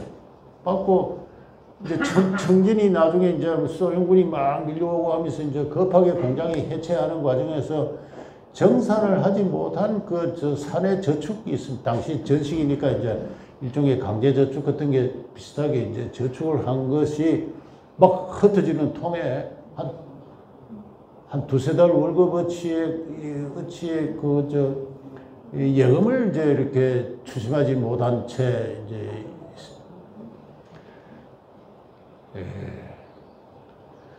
그런 것을 가지고 나는 그리고 또 몇 가지 근거가 있으면 이제 박정희 정부나 노무현 정부에 쫓아서 다 이미 이제 보상하는 절차가 있었는데 뭐 그럼에도 불구하고 소송을 제기해서 국제적 분쟁으로 나라를 외교로 이 위기적 이 상황으로까지 몰고 온 데에는 우선은 그 소송을 제기한 사람들의 거짓말 그리고 그 거짓말을 또 절대적으로 지지해준 한국의 그 법조계와 여론이죠.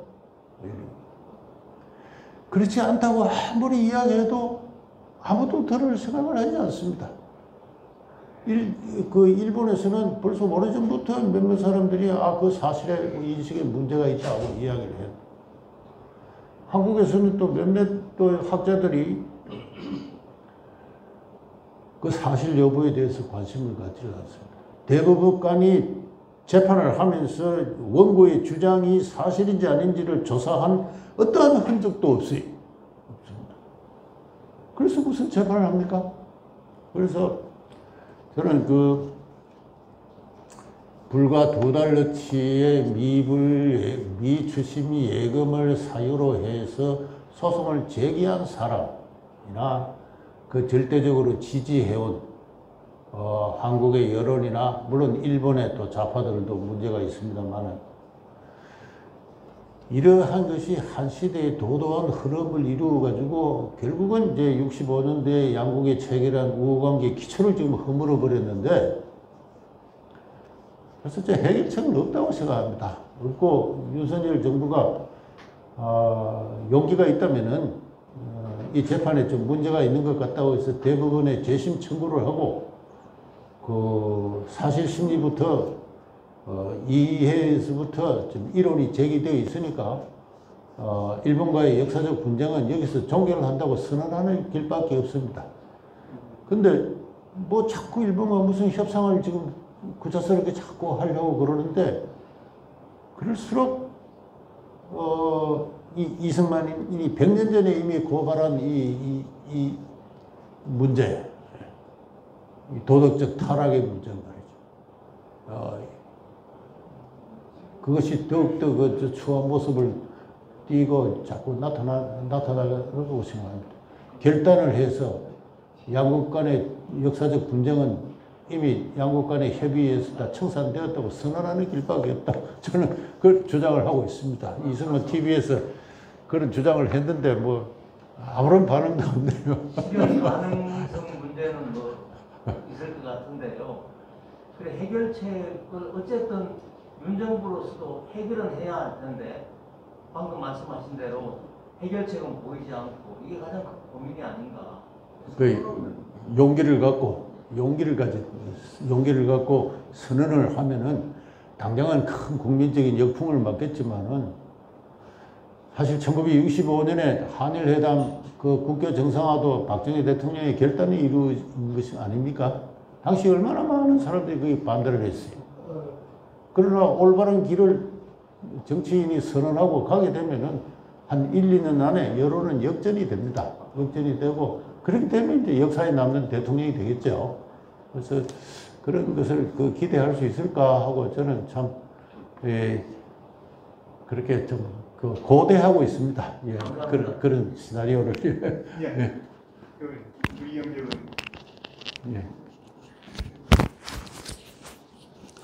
예. 교수님께서 오늘 좋은 강의를 해주셔서 감사합니다. 저들은 단편적으로 아는 지식으로 봐서는 전반적으로 늘 같은 생각을 가졌는데 아주 세밀하게 새로운 시각을 보여주셨습니다. 특히 이승만 박사의 그 시대를 초월한 그런 탁월한 선경 지명이나 이것을 통해서 오늘날 우리 대한민국을 만들었다고 생각을 합니다. 근데 제가 대학 1학년 때 바로 4.19 제일 먼저 앞에 나갔던 사람입니다. 그래서 이승만 박사의 자유주의와 그 4.19의 독재와 자유 파괴에 대한 항거, 이게 참 모순된 얘기 아닙니까? 그러나 그 당시에 여러 가지 사정을 봐서 그 본인의 책임이 아니고 그것은 뭐 다른 여러 가지 변명할 거지가 있지만은 그런 문제. 그 다음에 조금 전에 한일 문제를 했지만은 제가 어린이들을 데리고 해외에 참전용사 나라를 방문했을 때 데리고 간 아이가 네덜란드에서 이승만 박사의 사진을 보더니 저 나쁜 놈 그러더라고요. 그래서 우리나라 교육이 얼마나 그 반 이승만으로 되어 있는가 하는 것을 절실히 깨달을 수 있었습니다. 근데 오늘 제가 이제 헌정지의 제가 편집인입니다. 여기에 제가 박민식 본처장의 이승만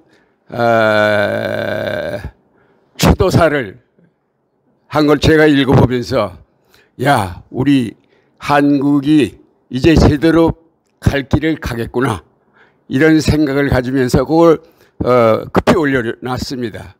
여기에 제목을 제가 잘한 것 잘못한 것 냉정하게 평가하자 뭐 이런 얘기인데 이제는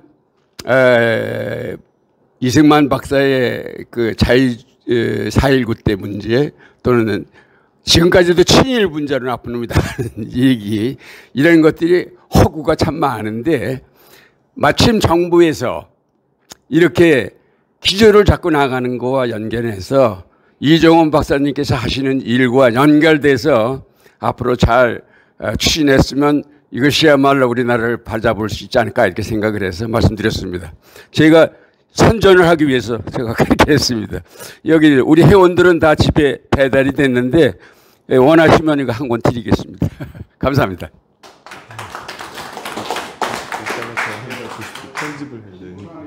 편집을 해야 돼. 다른 질문, 예,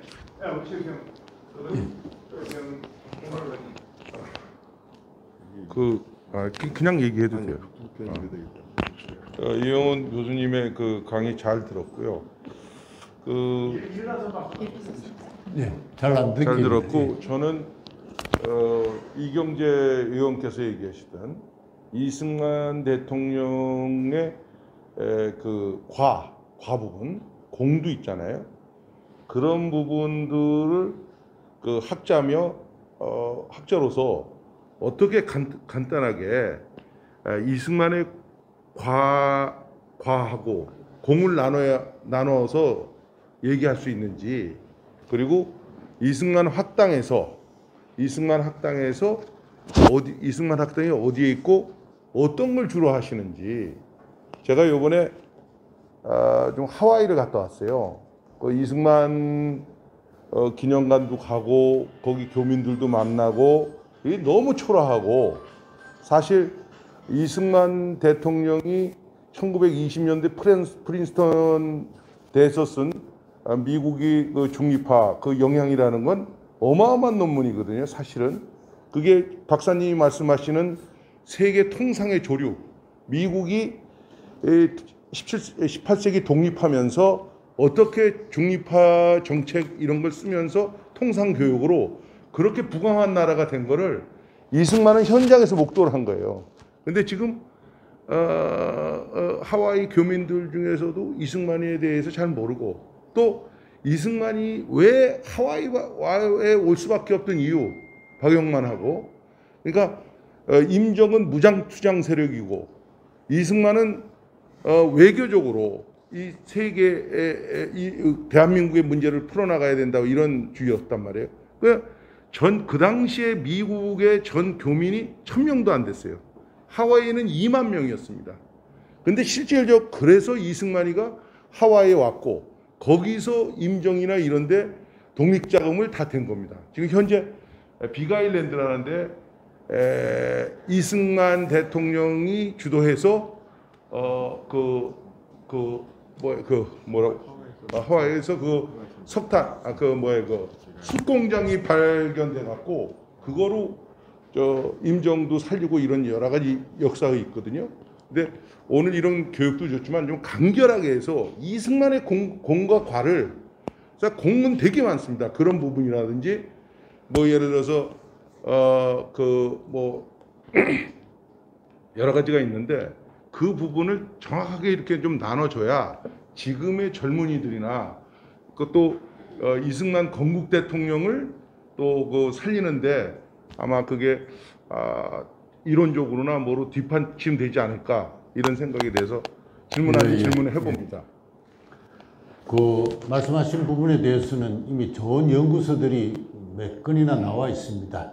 이승만 대통령에 대해서 최근 한 4, 5년간 좋은 책들이 아주 많이 나왔습니다. 대표적으로는 뭐 유영익 교수라는 분이 이승만의 독립운동과 건국 이념 뭐 이런 책도 있고요.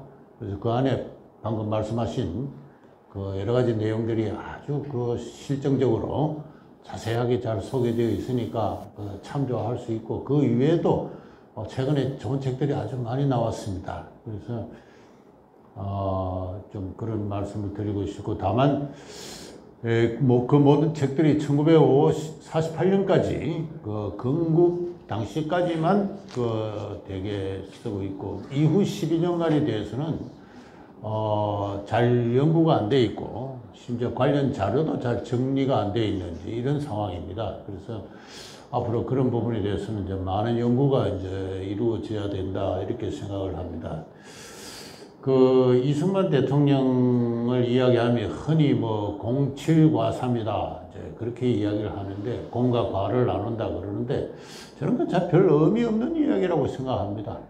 세상에 신이 아닌 이상 과오가 없는 사람이 어디 있습니까?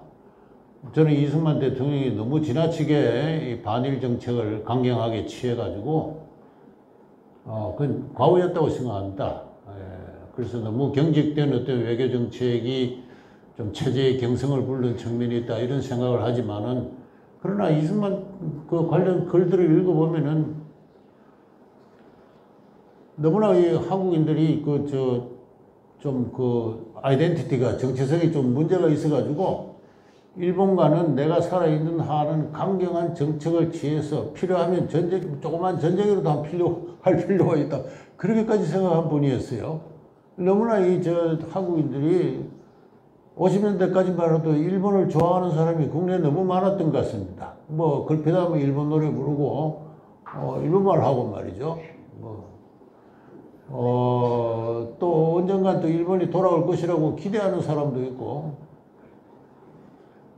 또 많은 공산주의자들이 일본에 건너가서 반정부 활동을 하는데 일본 정부가 그것을 또 용인해주고 있고 뭐 여러 가지 이유로 인해서 일본이 한국 독립의 발전에 그렇게 도움이 안 된다고 생각을 했고 그래서 강경하게 친일분자들을 좀 정리할 필요가 있다 이런 생각을 하신 분이었는데 그게 지나치게 강경해서 뭐 그런 정도의 과오를 지정할 수 있을까? 저는 뭐 다른 예를 들어서 뭐 무리하게 삼선을 했다. 그러면 그 1956년에 그러면은 이승만 대통령이 그 삼선에 안 나갔으면 그 선거가 결국은 조봉암 씨 승리로 끝이 나는데 신익기 씨는 도중에 참 급하게 돌아가시고 요사이 밝혀진 이야기지만 조봉암 씨는 그 선거를 북한의 자금 지원을 받아서 한 거 아닙니까? 그 조봉암 씨가 대통령이 됐으면 어떨 뻔했어요. 그래서 저는 그분이 그 신생국에서 집권 초기에 정치적 자원이 너무나 빈약한 가운데 또 그 정치적 자원이 너무나 분열된 가운데 어떤 카리스마를 갖고 있는 인물이 한 10여 년간 이 나라를 감당해 준 것 자체는 그렇게 큰 과오라고 생각하지 않습니다. 근데 한국인들은 습관적으로 그걸 비판을 하죠. 어떤 대안도 없는데. 이건 박정희 시대도 마찬가지입니다. 박정희 대통령이 삼선이나 유신을 안 했으면 김영삼이나 김대중 씨가 대통령이 됐을 텐데, 뭐 이런 이야기에 동의 안 하실 분들이 계시지만은, 그, 나라 갈 길이 달라지는 겁니다. 그래서 이 건국, 네이션 빌딩 과정에서는 그 정치적 리더십이 초창기에 아주 취약을 할 때 어떤 카리스마를 가진 인물이 일정 기간을 감당해 주는 것은 어떤 의미에서는 국민적 축복일 수 있어요. 그런데 우리 국민도 그걸 인정을 안 하죠. 아무도 그걸 인정하지 않습니다. 바깥에 가면 다 인정을 하는데 우리 한국인들은 그걸 인정을 하지 못해요. 그건 왜냐하면은 그건 오래된 문화적인 습관 때문에 그렇습니다. 조선 왕조의 이래로 그런 어떤 그 개별주의적이고 분열주의적인 어떤 그런 그 정치 행태는 아주 오래된 문화입니다. 우리 한국에. 그래서 이런 걸 이제 앞으로 고쳐 나가야 되고, 또 그러한 과정에서 이제 중요한 문제 하나로 이승만 대통령에 대한 재평가가 있어야 되죠. 그분은 그 시대의 희생양이었습니다. 스케이프고트로서 자기 십자가를 지고 끝까지 길을 간 분이고, 그래서 한 시대, 그 혼란한 시대를 감당했던 분이죠. 예, 저는 그렇게 생각해야 마땅하다고 생각합니다. 뭐 마지막 결론의 말씀이 참 마음에 와닿습니다. 예, 뭐 더 하실 없으시면은 오늘 시간이 많이 갔는데 오늘 사실은 뭐 여기서 우리 이용 교수님 모신 자리에서 이제 우리가 건국 대통령이 이승만 아니면 대한민국 건국을 어떻게 볼 것인가 이걸 우리가 좀 제대로 기념하고 또 그 의미를 새길 수 있는 이런 사업들 사실 뭐 이승만 대통령 이제 둘러싼 여러 가지 일들은 지금 뭐 이용 교수님이 하시는 이승만 학당도 있고 뭐 이승만 기념사업회도 있고 여러 가지 있습니다만은 지금 이제 산발적으로 이루어지고 있는 것 같아서 우리 보수를 중심으로 해서 이것을 좀 하나로 한번 묶어서 뭐 기념재단도 만들고 대한민국 건국 기념재단이라든가 뭐 이런 재단도 만들고 해서 그걸 중심으로 해서 좀 대한민국 우리 후학들에게 제대로 된 역사를 가르칠 필요가 있지 않느냐 이런 생각을 다 많이 하고 있습니다.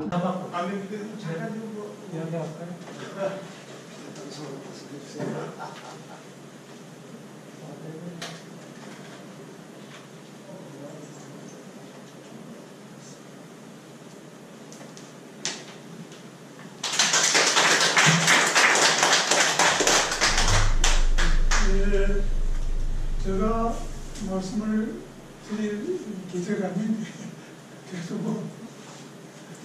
말을 한마디 하라고 김희재 선생님께서 말씀하셨으니까 말을 한마디 하라고 김희재 선생님께서 말씀하셨으니까 아까 제기되었던 문제에 관해서 간단하게 두 가지 문제에 관해서만 조금 그 문제를 어떻게 이해를 하면 좋겠느냐. 두 가지 문제에 관해서만 말씀드리겠습니다. 하나는 그 징용공에 관한 문제. 일본이 그 징용 문제에 대해서 어떻게 배상을 해야 되느냐 하는 이 문제가 아까 제기가 됐는데 그 문제 해결의 이 기본적인 방향은 사실과 가치를 분리해서 우리가 사고하는, 생각을 하는 그러한 근대적인 사고방식이 한국에는 아직도 많이 그게 결여가 되어 가지고 있습니다. 이 사실과 가치를 갖다가 계속 혼동을. 그런데 한 사회가 근대사회냐 정근대사회냐의 가장 중요한 메르크 중에 하나가 사실과 가치를 분리할 수 있는 데 있습니다. 그걸 분리 못하면 근대사회라고 할 수 없어요. 그래서 학술이라든지 외교라든지 뭐 무슨 논리라든지 이런 건 전부 다 사실에 기초해서 해야지.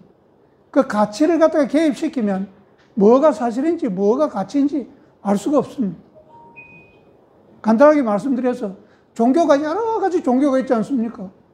그 중에 무슨 종교가 옳습니까? 그거 판단할 수 없다고요. 모두 자기 가치는 자기 개인이 다 가지고 있다고.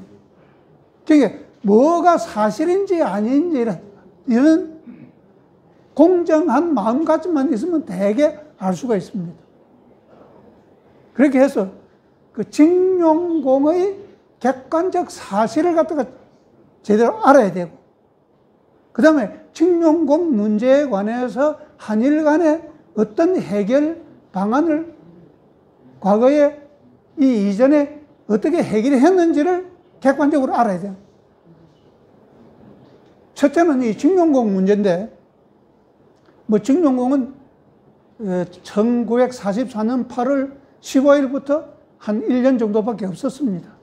그 이전에 뭐 관할서인이 뭐니 하는 그게 37년부터 있었습니다만, 징용 문제 자체는 44년 8월 15일부터 그 이듬해 8월 15일 해방됐습니까? 그 1년밖에 없습니다. 그러니까 지금 문제를 제기한 사람이 징용공인지 아닌지를 우선 객관적인 사실을 확인해요. 아까 그 이영우 교수 이야기에 의하면 문제를 제기한 사람이 징용공이 아니다.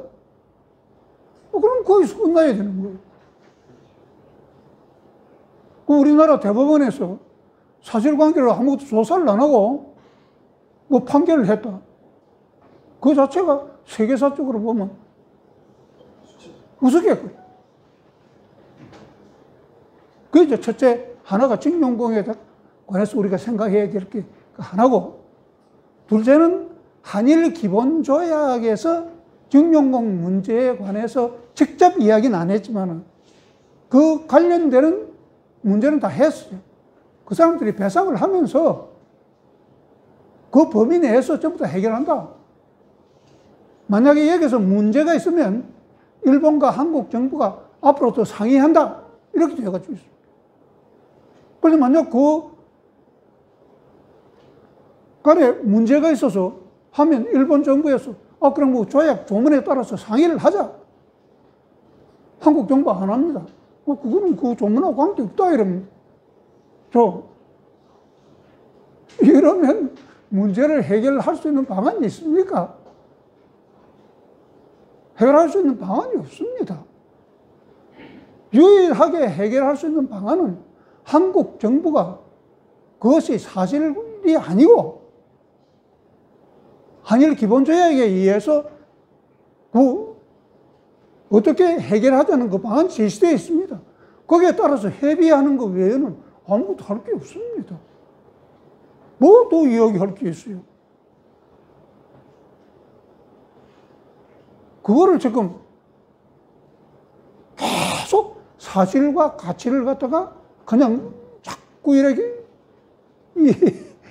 번복을 만들어가지고 사실을 확인할 생각은 안 하고, 그냥 그 일본 사람들이 우리가 36년간 우리를 갖다 지배했으니까 그 사람들이 나쁜 사람이고 배상을 해야 된다.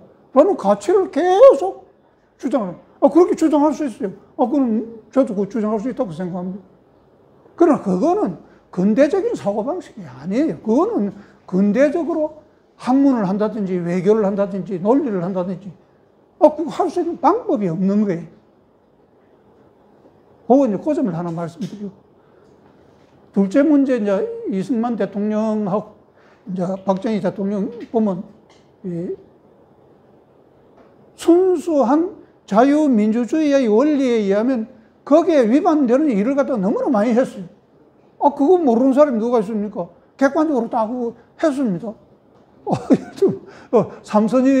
삼선을 한다든지, 뭐 유신을 한다든지 하는 게 전부 다 뭐 순수한 자유민주주의 원리를 갖다 그거 뭐 어기는 일이지, 그거 뭐 안 어기는 일이라고 이야기해서 그게 사실 자체를 왜곡해가지고 문제 해결될 게 뭐가 문제가 해결되겠어요?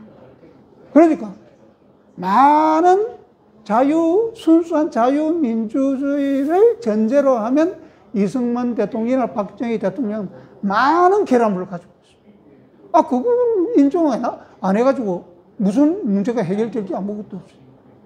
그러나 그 이후에 정치학 이론이 발전된 게 있어요. 그 뭐냐면 권위주의적인 정치 이론이 있어요. 권위주의적인 정치 이론.